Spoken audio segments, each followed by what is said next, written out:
Hello everyone, this is In-Game Moss with another boxing to break down to the demo. This is Girls Und Panzer Dream Tank match for the PlayStation 4. This is an Asian import. To start off, there was a 900 megabyte update, but some of the update functions that they say that the update did is already present on the disc. Now, I've played the entire game without updating it, and some of the functions they say, like be able to skip dialogue and story and domination mode, is still on there even without updating it. So I'm assuming that they didn't put that up there, but the updates are actually on the disc. It's just the newest update, 1.05, is the update you're actually downloading. I'm presuming here anyway, because you can still skip dialogues by just hitting the options button on the PlayStation 4 controller. Nextly, as I said, this is an Asian import. This game cannot be bought on the PlayStation Network in the US. This is the only way to be able to play this game is by buying the physical copy. Again, I do not know anything about the anime series. This was a first time experience for me, so I went in this completely blind to the genre. Again, this game has a single player, but it also has lots of single player functions. It is oriented to online multiplayer, but it still has quite a bit of features for people who do not want to play online. Like, be able to customize your tank and all that stuff. It even has bots and free battle where you can play against just random bots you can set on the field. You can set their difficulties as well as their tanks and who's driving them and so on and so forth. As well as set up your own rules. As well as it has a story mode, which the story mode is alright.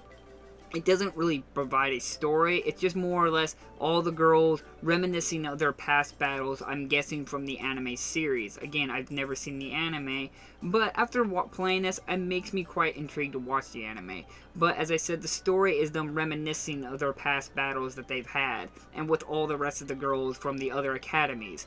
It is very interesting, but again, unless you know the series and know those episodes they're talking about, you're going to pretty much want to just brush it to the side. Because I'll be perfectly honest with you, I was beginning to the point where I was just skipping the story mode and just wanted to get to the gameplay part of it. Because I don't know the characters and all that stuff. But that doesn't mean it makes it bad. It's more maybe my fault. But again, I want to make the stress that the game, I really recommend that you run through the entire story mode first before you do anything else, because you have to unlock stuff by playing story mode and unlock your stuff by playing domination mode as well as the extra mode. That just something to bear with you in mind, that you gotta unlock more levels to play on your free match and all your free time, and unlock more tanks and stuff like that. So go through story mode first is your first thing to do. But as I said, you can unlock more stuff. There's teddy bears, I know, wounded, beat up teddy bears throughout the matches of story, extra, and domination mode, where every time you destroy one of those, you unlock more cosmetic designs you can do with your tanks, like more stickers or colors and so forth. As well, you can unlock more crew and so forth by just playing. Now, getting tanks, you have to either play story or win or do certain kind of conditions to win them, by either just by winning or by completing certain domination matches and stuff. Again, the game can be pretty easy at moments, but other times it can be extremely difficult at other moments. It is actually a pretty rewarding game. I actually found myself strongly enjoying myself. I think Bandai Namco really has a game here that they spent more time focusing on it. They could really create a good series and franchise with the Girls Und Panzer Dream Tank match. I would very much now would like to see a sequel. I think the game would have done really well if they had split screen, because it would have provided more replay value, and it would have make it really fun to play against your friend up close, as well as have bots on the field. Kind of like Gears of War when you had the offline multiplayer and you can play against with your friend with split screen. I think this game would have benefited a little bit better with that, as well as that. The gameplay screen has a lot of stuff on the HUD interface. A lot of it doesn't really need to be there, like a chat message box on the left bottom right side, as well as a giant picture of the commander on the screen. A lot of these things could have been shrunk down to make it a little bit more closer and better picture for the player, as well as you could have easily entered split screen mode for the game. Again, it was a very good game, but there are some disappointments in the game. Again, I think they could have focused a little bit more on the gameplay aspects and the tank aspects, then maybe not reduce the fan service of the providing the people who are a fan of the anime. Again, that might be blasphemy for some people because they are a fan of the series, and it's not right for me to say that because I've never watched the anime series.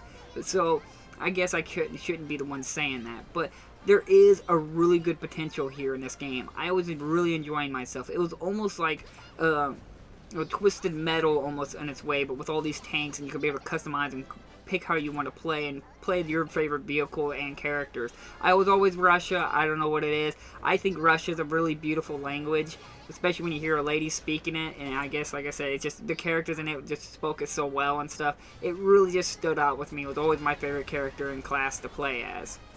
But again, it's really nice to be able to play Russia, but try out other tanks in the game of other countries. Like I said, it provides quite a bit, as well as each tank has its own statistics and stats and vulnerabilities, as well as the characters have their own abilities as well. There's a lot of content here in this game. And again, it's saddening that it's going to be such a hard copy for a lot of people to get, or some people don't even aware of its existence, because it's only available in this form of media. You have to get the physical copy version.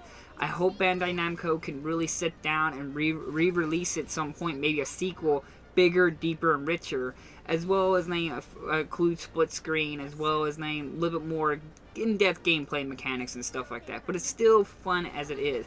I would have to highly recommend this game just because we've been getting a lot of Bandai Namco, as I call it, the Bandai Namco English set that are a bunch of English translated games, but they're not available in the US or either countries that speak English fluently or regularly.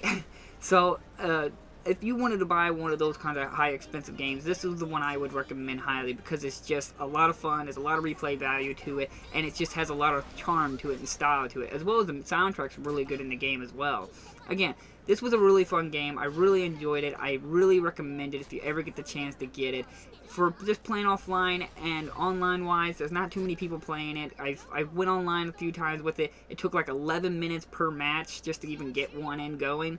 But again, it could be really fun if you have quite a few friends that you can have to play with. Again, I will leave links down in the description if you're interested in a copy, which I recommend because I think it would be one of those unique ones on your shelf. As well as hit that like and subscribe button if you want to see more videos from me. And thank you all for watching, and I'll see you guys in my next episode. Bye-bye!